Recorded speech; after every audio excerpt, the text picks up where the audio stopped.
Bonjour à tous.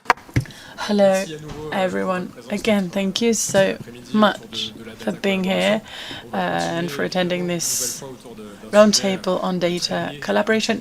We're going to talk about a topic that is very related to data collaboration, but this time we're going to talk about a tangible aspect, which is measurements. That is why we're really happy to have Jérôme, Firon, Charles, Dalibot, and Olivier Dansac from Bouygues Telecom, Snap, and LiveRamp. Thank you very much.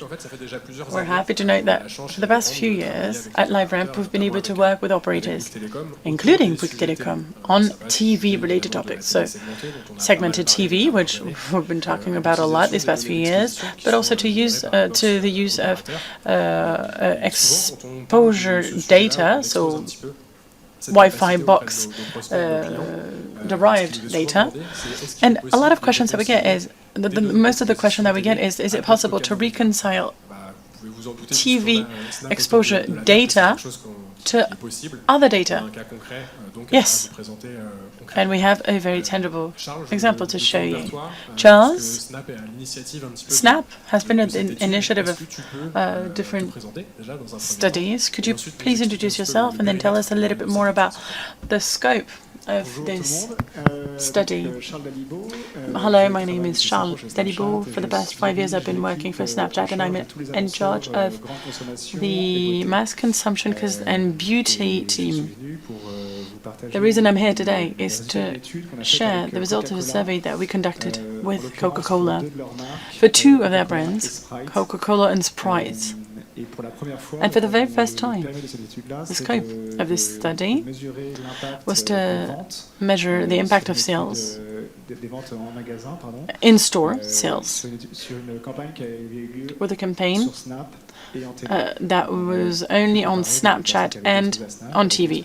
So we could compare people who had been exposed to advertisement on Snapchat and on TV to see, and the people who didn't have access to any of these two media outlets. Thank you, and we'll share concrete figures and results later on. But could you tell us what was the objective behind this study? Especially because you were the one who initiated this study with Coca-Cola. So what was in it for you and for Coca-Cola? The first objective was to validate our audience. 27 million people connect to Snapchat on a monthly basis. It accounts for more than one internet user out of two. Every day, Snapchat Mobile is the most consulted platform amongst people between 20 and 40. So it's a major lever for advertisement campaigns. But a lot of advertisement companies ask us to optimize their content, especially because a lot of cosmetic brands have TV advertisement, but also they're also present on Snapchat.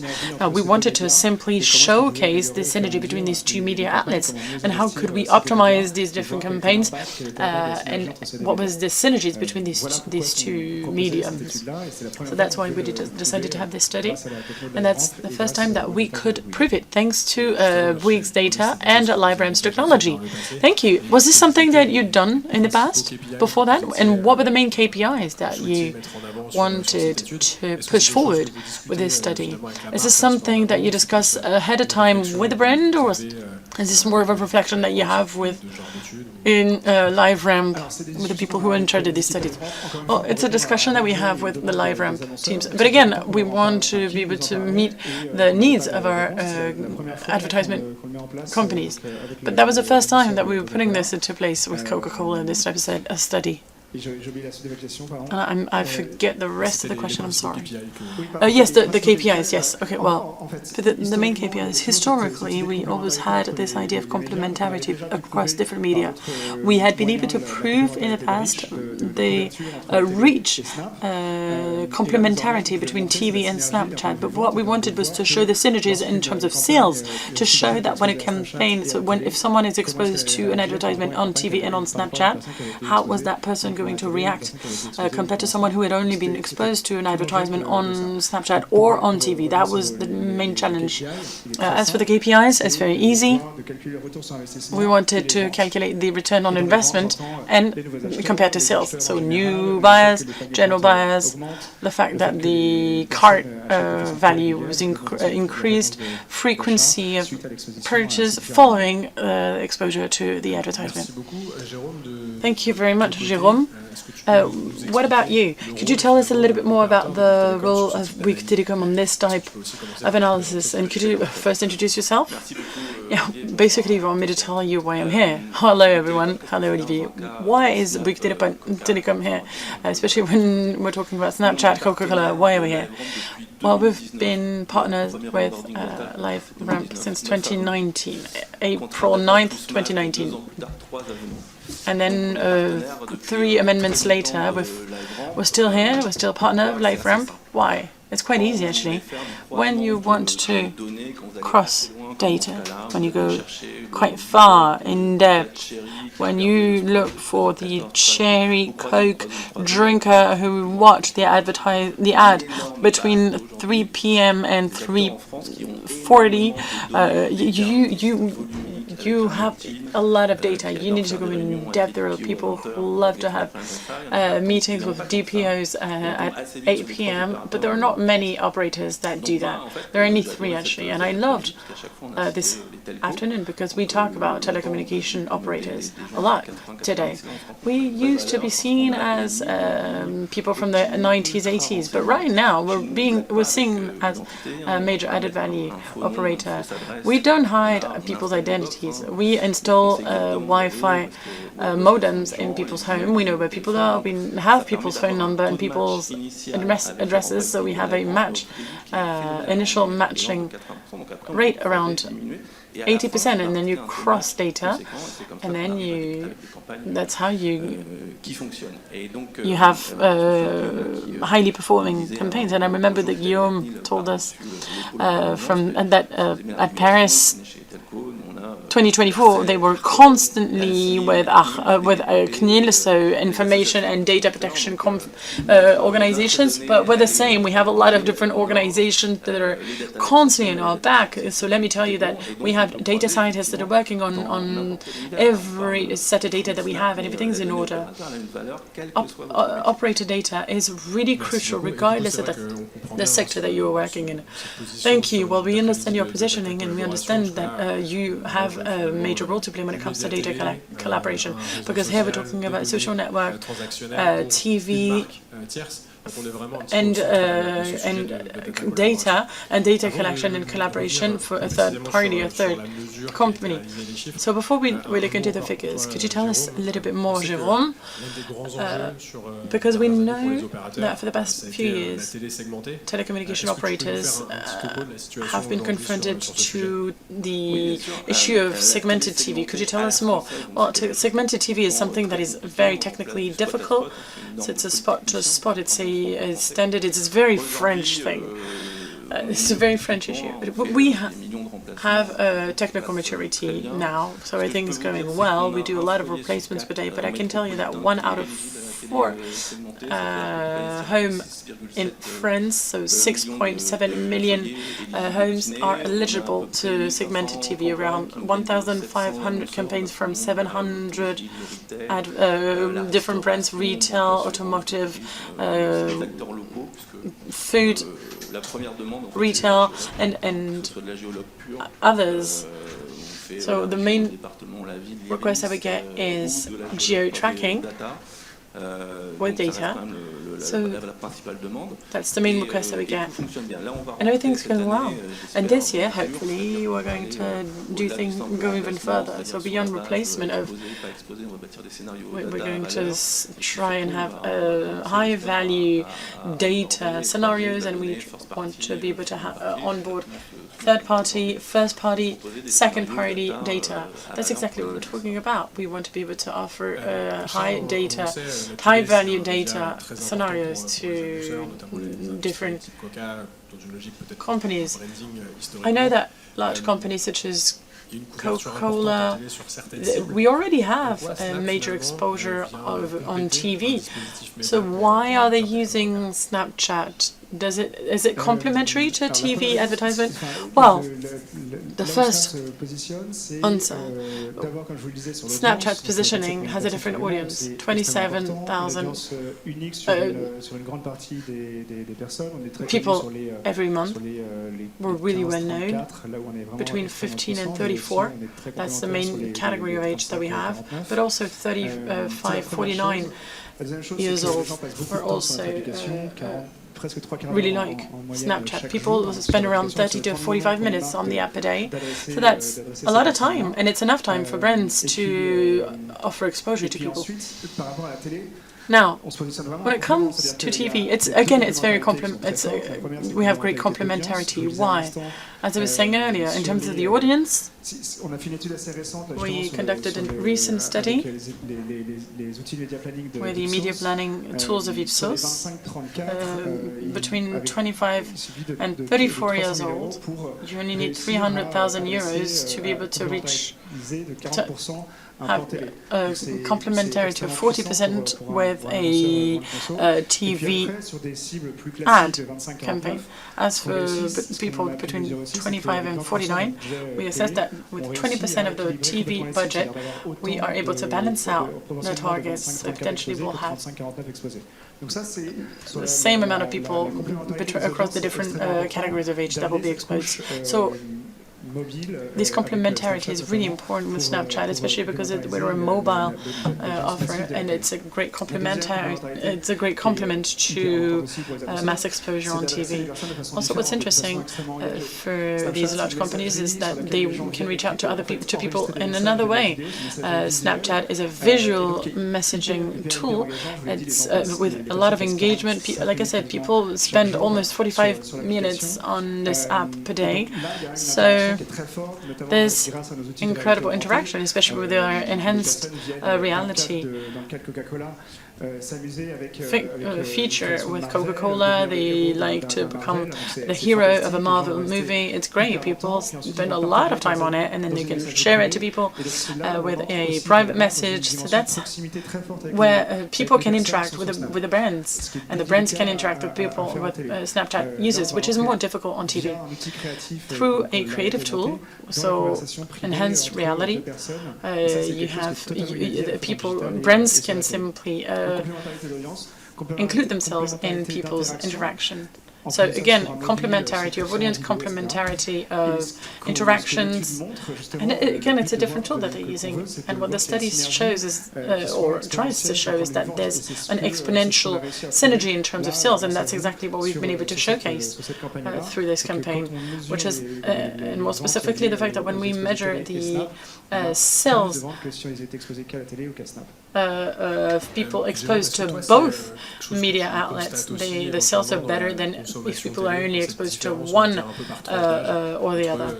Could you tell us a little bit more about the categories of people? How do people react between the older people and younger people? Yes, there are segments. In the top 5 of segments that we have PMG, so TV consumers, but you also have categories that use their phone between 18 and 25. Everyone watches TV, probably less and less, but we still have huge volume of audience. And this is something that people are looking for. And it's true that the target audience does change, especially in terms of age. Let's get into the results of the study itself. Could you? Earlier you were talking about the main KPIs that you were looking for when designing the study. Could you share some of them with us, rather, to give us an example of the success of the study? Well, yes, that's why I'm here.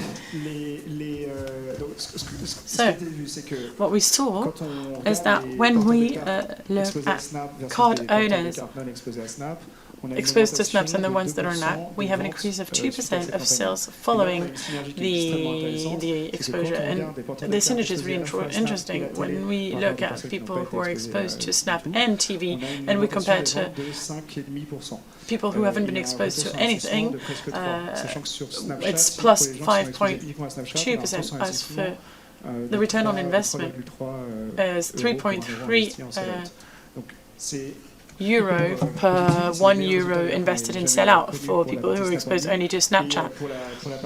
So it's really, really interesting. And for Snapchat plus TV, I don't have the exact figures, but it's really encouraging. For Snapchat users only, why is the performance better than TV exposure? Well, it's probably related to the fact that we have highly engaging videos. It's the fact that it's on mobile device, and Coca-Cola was very good at creating an enhanced reality that was really, really interactive. People can share it with their friends. It creates great proximity with the brand and purchase intention that is much higher when people are exposed to Snapchat. So it's probably the content of the quality of the content, right? Yes. Jérôme, we see overperformance when we see that people exposed to TV and Snapchat. How do you use data as Bouygues? Well, for segmented TV, what we did is that we offer a high-level technical service. So TV regie, but the ones who do the commercializing. However, we control data, we control consent, and we need to make it available to as many people as possible. I'm not surprised with the results. We knew that our data had a major added value, and we knew it. We knew thanks to you. We've known it for years now with LiveRamp, and we see that for the past few years we've had a lot of retailers reach out to us, marketing brands who are interested in our data to work directly with us. TVS, I was saying, so segmented TV. And TVS, it's not up to us, but clearly data is going to be present in all our use cases. We have a lot of proof of concept that are in the pipeline, and yes, it is going to bear fruit. So clean room, LiveRamp, Bouygues Telecom data are going to be present across the board. What about you? Is this something, this type of survey and study, is this something that you're going to offer to other brands, or was this just a test? Well, it was a test, but at the same time, it was something that a lot of players were asking from us. And as it turns out, it's very conclusive. So that's why we suggested it to other players, and a lot of them are okay with it, and we are conducting other similar studies.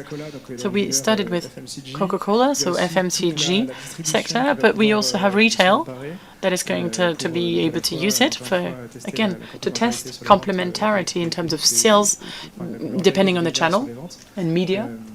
So yes, I am planning on industrializing and scaling up this study. Okay, great. Well, for this case, it's the perfect example of data collaboration, retailer data, TV data via an operator, online data with social media. So this is central, and clearly, we hope so at least, it will be replicated. So I think we were quite relevant, especially given the theme. So any questions so far?